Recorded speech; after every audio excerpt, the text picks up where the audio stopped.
Konnichiwa à Explore un monde, émission où l'on apprend plus à propos des enjeux de notre société.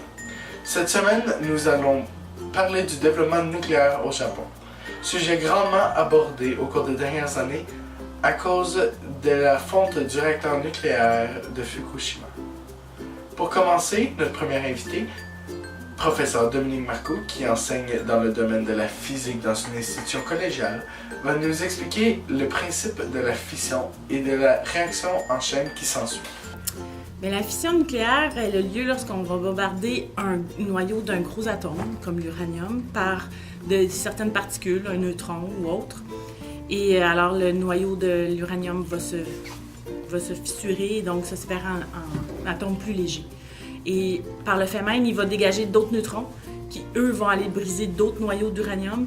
Et donc, on parle d'une réaction en chaîne. Et donc, quand c'est déclenché, on a beaucoup de la misère à contrôler tout ça.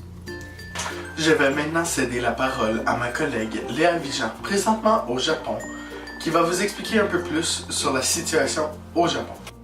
Le Japon dispose de la plus grande dette au monde depuis maintenant plus de 10 ans. Inévitablement, s'il paye son électricité moins cher, la dette à rembourser sera moins grande.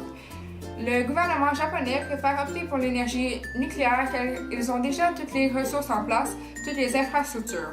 Les machines sont donc prêtes à être reparties. Tandis que s'ils optent pour l'énergie renouvelable, ils doivent bâtir les infrastructures, donc employer des gens pour les bâtir, ça coûte donc beaucoup plus d'argent. L'énergie nucléaire est donc leur solution. Merci Léa. Maintenant, je vous laisse avec Catherine Séguin qui va interviewer professeur Martin Blanc et professeur Dominique Marcoux. Croyez-vous que la technologie utilisée dans les processus de fission nucléaire est assez développée pour être déployée dans des régions instables au plan environnemental? Bien, c'est risqué. Dans les régions où il y a beaucoup de tremblements de terre, comme au Japon, ou des endroits qui sont près des failles, des plaques tectoniques, ça ne serait pas l'endroit idéal pour installer des centrales nucléaires, je crois. Donc, non.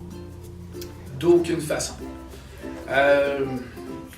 Présentement, on cherche à contrôler et on sait par expérience qu'il y a eu des désastres.